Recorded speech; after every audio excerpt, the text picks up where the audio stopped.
여러분 안녕하세요. 희다입니다. 자, 여러분 벌써 내가 그렇게 만만하니가 8번째 에피소드인데요.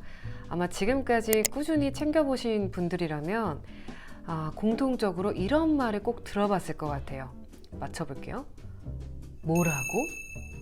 무슨 말이야? 무슨 말 했어?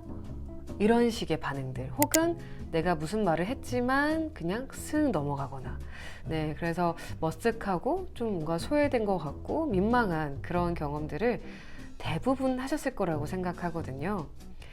근데 저는 제가 진행자로서 많은 사람들과 소통을 하고 또 게스트들과 쿵짝을 맞추고 또 방송인이 아닌 여러 일반인 분들을 대상으로도 이야기를 나누고 인터뷰를 하고 그랬을 때 제가 느끼는 거는 어떤 사람이 설령 조금 덜 들리게 말을 하거나 조금 불분명하게 말하더라도 그거를 경청만 하고 있고 그 사람의 말에 집중을 하고 존중하는 태도가 있으면은 어느 정도 유추가 가능하거든요. 그러니까 예를 들어서 저는 아메리카노요 라고 작게 말해도 아메리카노요 라고 되묻는다거나 이런 반응도 가능하기는 하는데, 사실 우리가 만나면서 마주치는 좀 쌀쌀맞은 약간 무례한 분들은 뭐라고?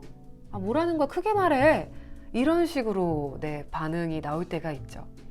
정말 속상하죠, 그쵸? 그래서 선해라는 단어가 있잖아요, 여러분. 오해가 아니라 선해. 그래서 뭐 쉽게 말해서 내가 개떡같이 말해도 찰떡같이 알아듣고 경청을 하고 있고, 이런 자세가 있으면은 우리 어떤 인간관계 소통에 있어서 크게 갈등이 없을 텐데, 당연히 어려운 일이기 때문에 쉽지가 않죠.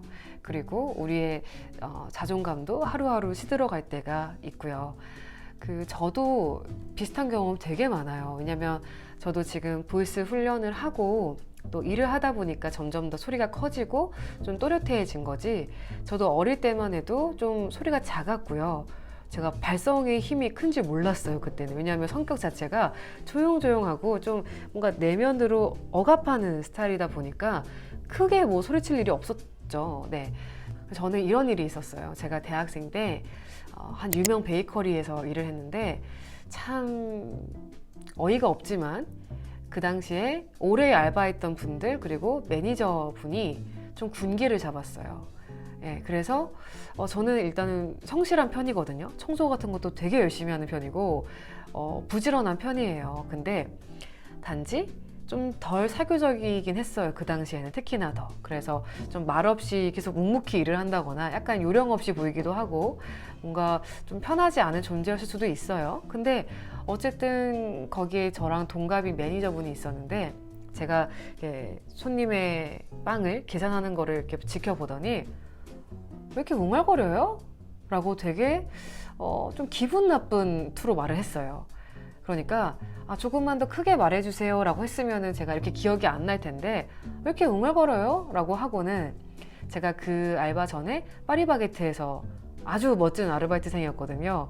근데 그 경력을 제가 발판 삼아서 이 유명하고 바쁜 개인 베이커리에 이제 입성을 한 거였는데, 파리바게트에서도 그렇게 했어요? 라고 대뜸 그냥 그러는 거예요. 근데 그때도 제가 받아치지 못했죠.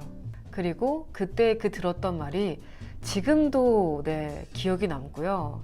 약간 지금 생각해도 약간 이제 화는 안 나지만 한동안은 생각만 해도 화가 나고, 거기서 뭔가 딱 받아치거나 제대로 의사를 전달하지 못한 것에 대해서 좀 속상한 마음이 있었습니다.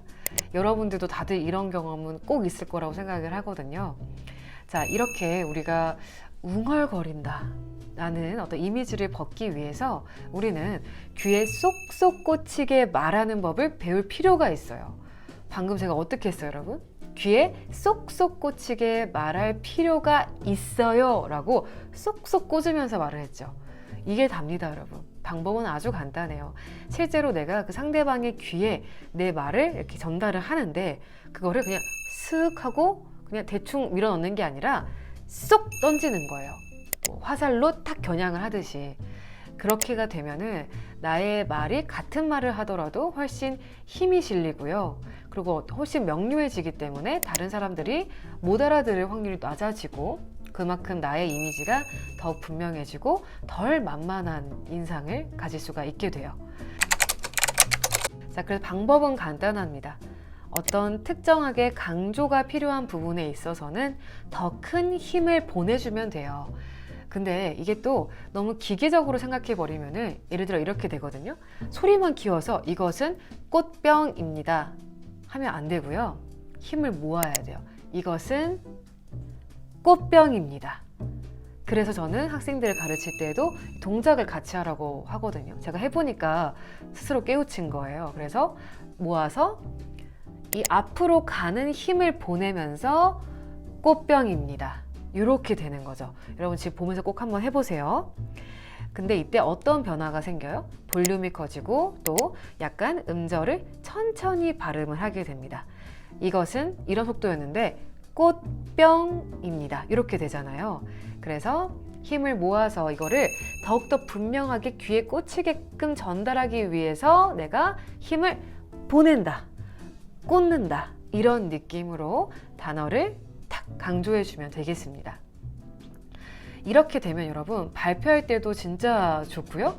뭐 면접을 본다거나 하다못해서 대화를 할 때에도 내 분명한 의사를 전달하고 핵심 메시지를 전달하는 거가 훨씬 명료해져요.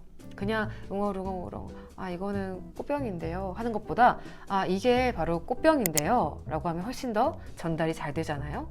근데 물론 이때 전제 조건이 있다면은 우리 네그만 시리즈 초반에 다뤘던 발성 힘, 이거는 여러분 필요합니다. 힘이 없으면 사실 이 힘을 모으기 자체가 잘 안 되거든요. 그래서 안 보신 분들은 네그만 1화, 2화를 꼭 시청을 하셔서 발성 힘을 합 길러주시고 나서 그 다음에 강조, 꽂기를 한번 실습해 보시면 될 것 같아요.